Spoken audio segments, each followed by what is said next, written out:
Good day everyone, my name is Brian Piandog, a second year student BS in Criminology. So I'm going to discuss the Institutional Correction Module 1. So the topics I'm going to discuss to you is the Global Review on Prison Administration, Prison, Antiquity to Modernity, the Inflicted of Roman Catholic Church, Pope John Paul, the Papal Pope, Walnut Street Jail, King Henry VIII, and King Edward VI, a jewel of the King Henry VIII.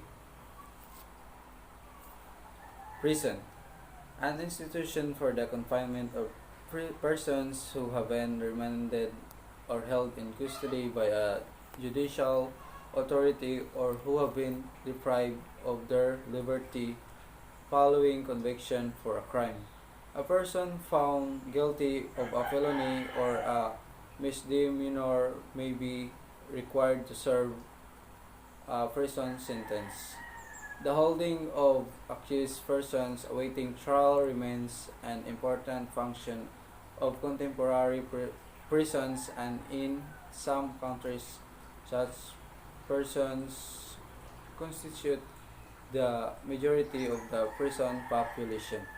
In the United Kingdom, for example, generally about fifth, one fifth of the prison's population is unconvicted or unsentenced, while more than two-thirds of those in custody in India are pre-trial detainees.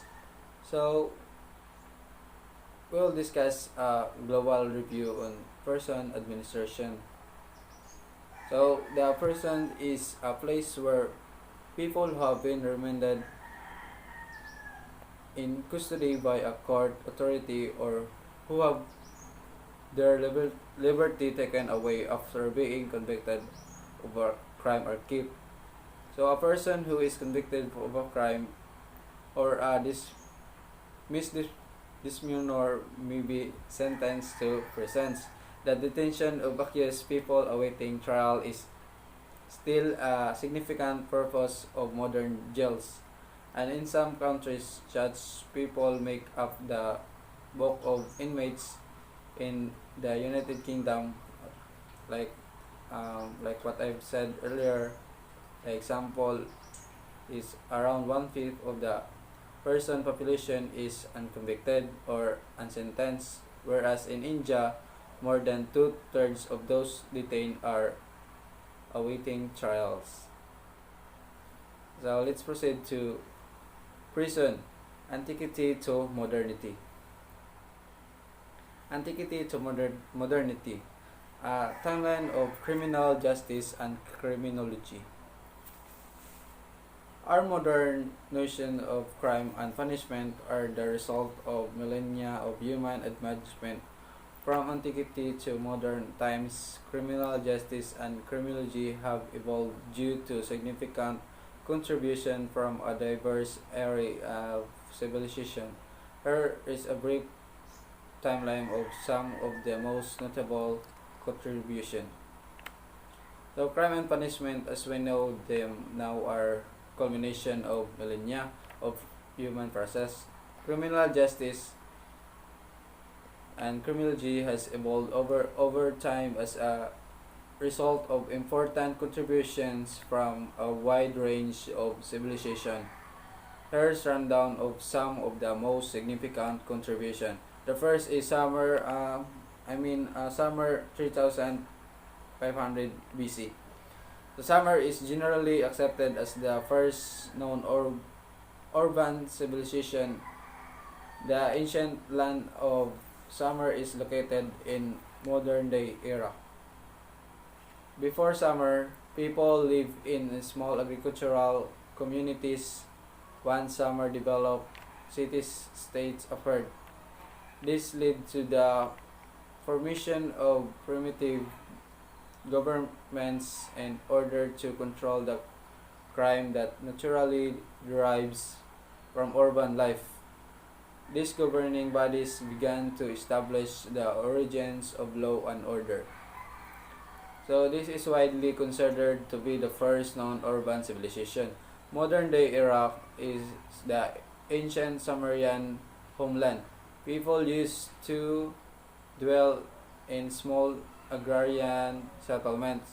Before summer city sites, I mean before summer day era is the ancient Sumerian homeland. So, as a result, privileged government were formed. These governing bodies began to build also the beginnings of law and order in order to regulate the criminal that naturally arise from urban living. The rise of the Romans, 500 BC. The Roman Republic established itself as Western civilization. First, superpowers, law and order was maintained by soldiers who would walk the streets of cities, towns, and villages. The mere presence of the soldiers was a solid different deterrent, and it helped keep crime under relative control. So it means the Roman Republic established itself as Western civilization. So the first is the we call the superpower, with soldiers patrolling the streets of cities, towns, and villages to preserve law and order. The soldiers sure present serve as a strong deterrence, helping to keep crime under control. Okay, next is Plato, 428 to 347 BC. As a student of Socrates and teachers of Aristotle, Plato introduced the concept that people are inherently good. This belief greatly influenced the thoughts on crime and punishment as the centuries progressed.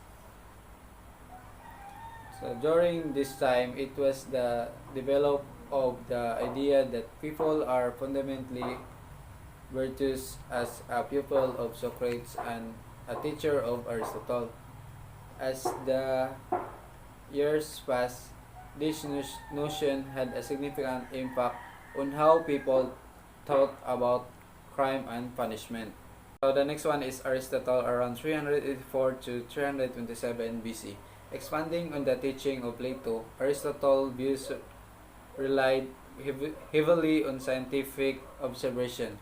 As the tutor of Alexander the Great, Aristotle would impart upon him the significance of science and its impact on decision making. This teaching had a heavy influence on early forensic science and crime scene investigation. So, Aristotle was a Greek philosopher who built on Plato's theories by relying significant on scientific observation. As Alexander the Great tutor, Aristotle would teach him the importance of knowledge and its influence on decision making. Early forensic science and crime scene investigation were heavily influenced by this belief. So let's proceed to the assassination of Julius Caesar around 44 BC. Many historians believe that the first historical recorded autopsy was conducted upon Julius Caesar. So Julius Caesar, according to the many historians, was the subject of the first historical recorded autopsy. So he is the one that the first discovered about autopsy. The next is De Materia Medica, around 50 to 70 AD.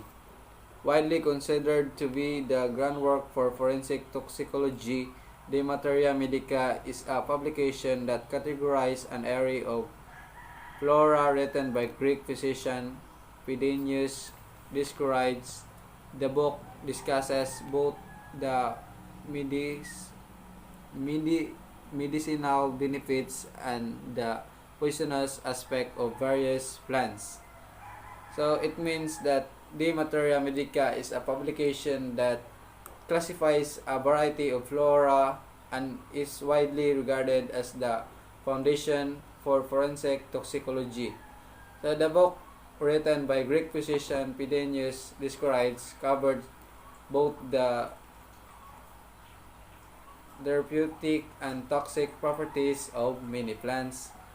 And next is Frank Page around 1035. After the collapse of the Roman Empire, the Western world was highly stabilized.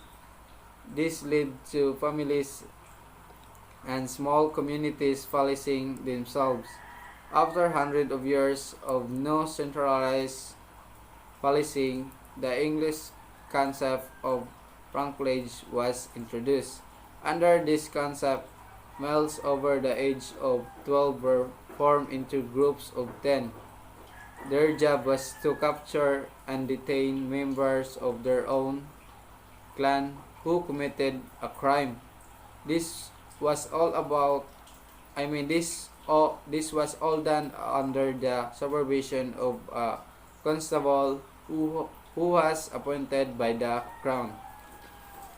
So the franklage is the Western world was severely destabilized with the fall of the Roman Empire. As a result, families and small towns have begun police themselves. The English idea of franklage was introduced after hundreds of years with no organized policing. Males over the age of 12 were divided into groups of 10 under this approach. Their mission was to approach and detain members of their own clan who had broken the law. All of this was done under the provision of a crown-appointed constable. 1265 to 1274. Exploring the concept of natural law, St. Thomas Aquinas wrote the Summa Theologica in furtherance of Plato's concept of people inherent goodness. Aquinas opened that crime was both an affront to God and society, and that criminal behavior damaged both the victim and the soul of the criminal. So St. Thomas Aquinas authored the Summa Theologica to explore the concept of natural law and to support Plato's concept of people intrinsic goodness. Aquinas believed that crime was an affront to both God and society, and the criminal action harmed both the victim and the criminal soul. So the next is justice of the peace. Around 14th century, the concept crown began appointing justice of the peace to assess constables in their efforts to control crime. These magistrates issued warrants, held arraignment, and tried minor criminal cases. So it means that Crown began appointing justice of the peace to help constable in their efforts to curb crime in the 14th century. Warrants were issued to arraignments were held, and small criminal matters were tried by these magistrates. So the next is social contract, 1625 to 1762. Introduced by John Locke, the theory of the social contract discussed the various roles of the people and government in maintaining a balanced society. Essentially, the theory holds that people cede authority to the government in exchange for security and prosperity. And this point in history, theories of crime and punishment shift from theological to secular. So it means the notion of the social compact, which was first proposed by John Locke, covers the many duties of people and government in sustaining a balanced society. So people gave the government power in exchange for security and prosperity. According to this view, crime and punishment views transition from religion to secular at this moment in history. So let's proceed to the ancient Islam's 1750. The emergence of ancient Islam's across Europe led to study of inmates. People were considered insane for various archaic reasons, and the people who studied them were known as alienists. The work conducted by the alienists laid the foundation for modern psychiatry. So, it means that crazy Islam's as insane Islam's sprung up all throughout Europe. Researchers began also to investigate the patient for various updated reasons. People were labeled crazy, and those who examined them were referred to as alienists, whose work by laid the groundwork for modern psychiatry. The next one is Adolphe Quetelet, 1827. Using national crime statistic from France, Belgian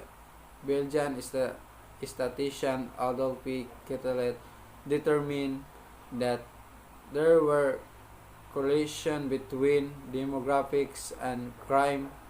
His studies led criminologists to understand how a person's age, gender, education, and economic status could have bearing on their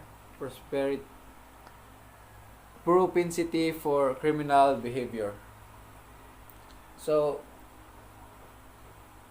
Adolphe Quetelet discovered that there were links between demographic and crimes using national crime statistic from France.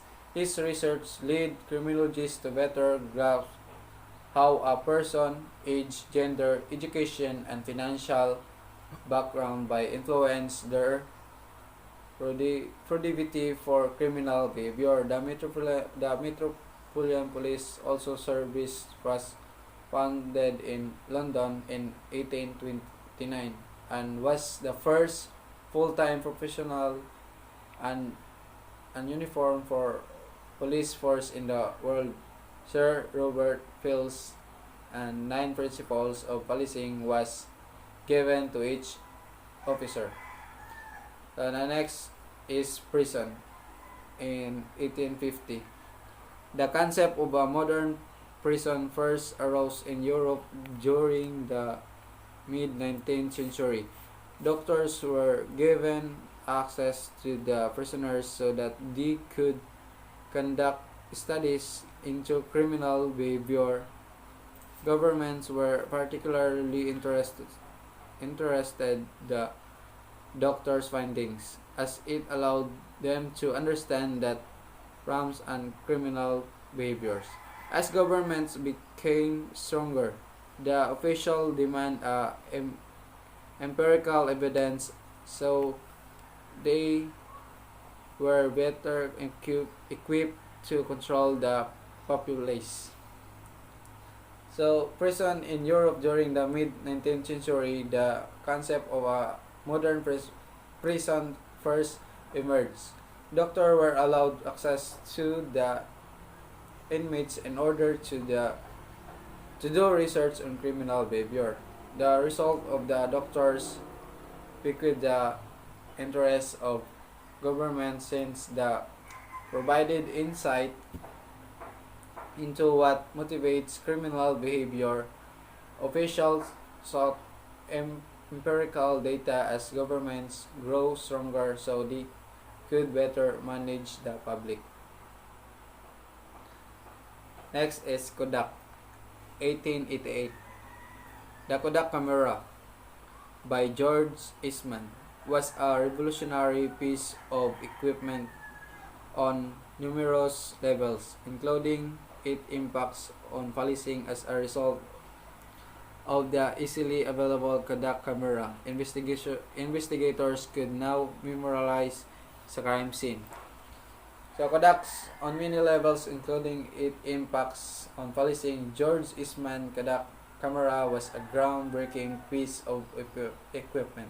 Investigators may now memorialize crime scene because of the readily available Kodak camera.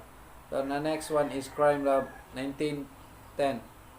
The father of forensic, Dr. Edmond Locard, established the first modern crime lab in Lyon, France.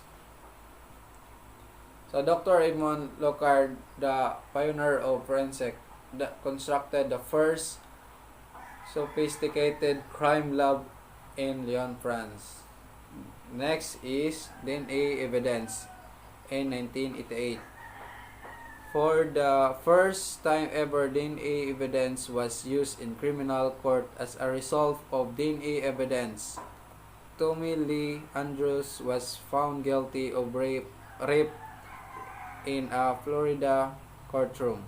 Since 1988, there have been many significant advancements regarding both the manner in which crimes are investigated as well as methods for advancement for convicts wrongdoers, but they also assess us in exonerating the wrongly accused. So DNA is have a big help in the especially in crime scene, because DNA evidence was utilized in criminal court for the first time, led by Tony Lee Andrews, that found guilty on rape.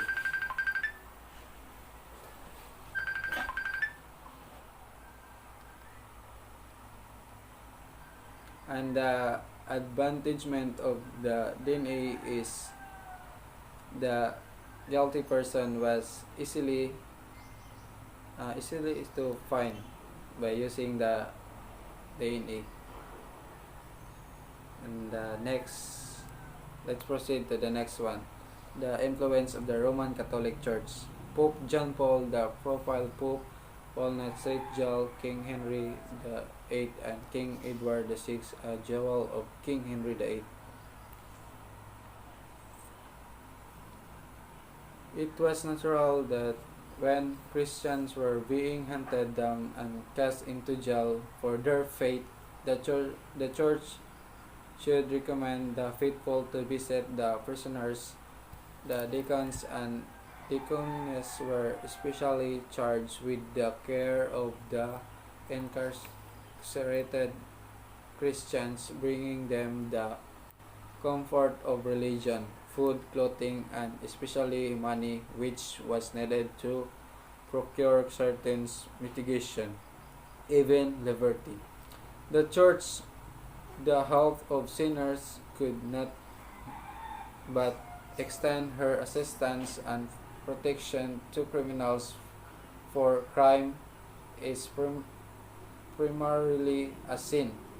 In the earliest times, as soon as more peaceful days had dawned, she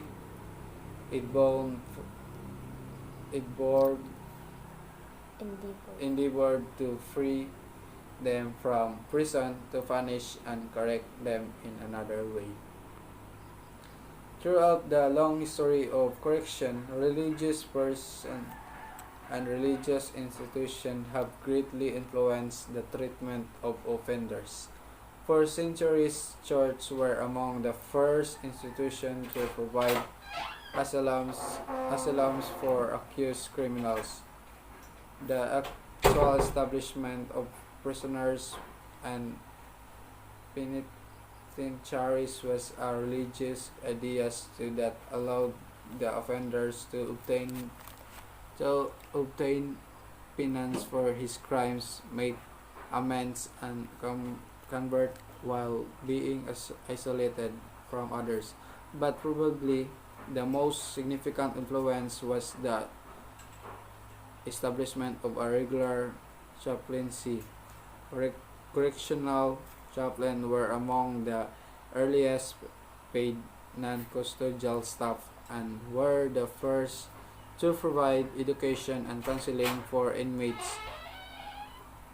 Currently, many correctional inmates practice their religion the religion, the influence and practice of religion in the correction settings is as old as the history of prison.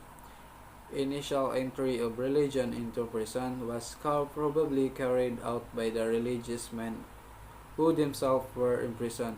The Bible stories of such prisoners include Joseph and Jeremiah in the Old Testament and John Baptist, Peter, John, and Paul in the New Testament.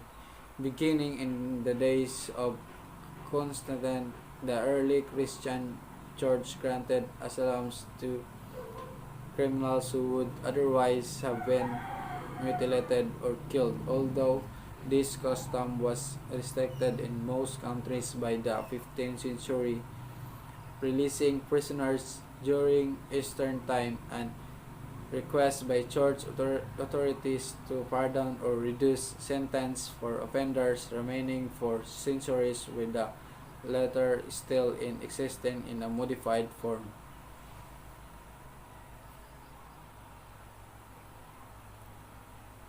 Imprisonment under the church jurisdiction became a substitute for corporal or capital punishment. In medieval times, the Roman Catholic Church developed penal techniques later used by secular states, such as monastic cells that serve as a punishment place for criminal offenders. In 1593, the Protestant of Amsterdam built a house of correction for women and one for men in 1603. In Rome, what are now the Sister of the Good Shepherd built correction facilities for women. Pope Clement IX built the famous Michel prison as a house of correction for younger offenders with separation, silence work, and prayer emphasized as the late as 18th century. The Vatican prison still serves as a model prison designed for Europe and America. And the reference of my report is that one. That will be all. Thank you guys.